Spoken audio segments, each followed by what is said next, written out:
1892 की बात है कि अर्जेंटाइन में एक औरत ने अपने दोनों बच्चों का कत्ल कर दिया और दूसरों पर इल्जाम लगाने की कोशिश में खुद अपना गला काट डाला। अब कैसे पता चले कि उन दो बच्चों का कत्ल किसने किया था, खुद उनकी मां ने या जिस पर इल्जाम लगाया जा रहा था उसने। अब ये केस बहुत मुश्किल में पड़ गया था।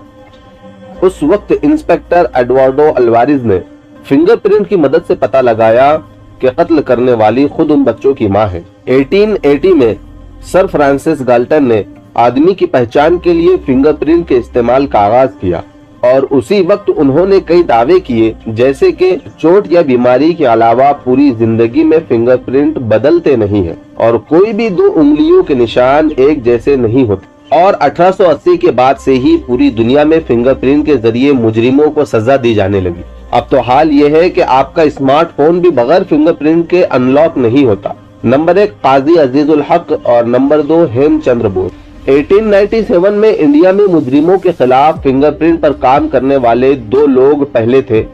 इन सारी चीजों से ये पता चला कि तकरीबन 150 साल पहले ही फिंगरप्रिंट के बारे में सारे इंकशाफात हुए।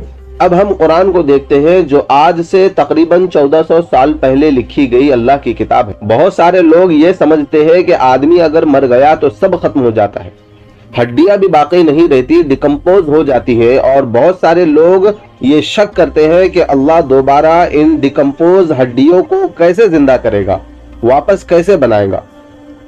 तो इसी के जवाब में अल्लाह ताला ने कुरान में फरमाया, अयहसबुल इंसानु अल्लन नजमअ इज़ामह बला कादिरीन अला अन नुसव्विय बनाना। इसका मतलब ये है, क्या इंसान ये समझता है कि हम उसकी बोसीदा हड्डियों को दोबारा जमा नहीं कर सकते, बल्कि हम तो इंसान की फिंगरप्रिंट भी ऐसी ही बनाएंगे जैसी उसकी थी।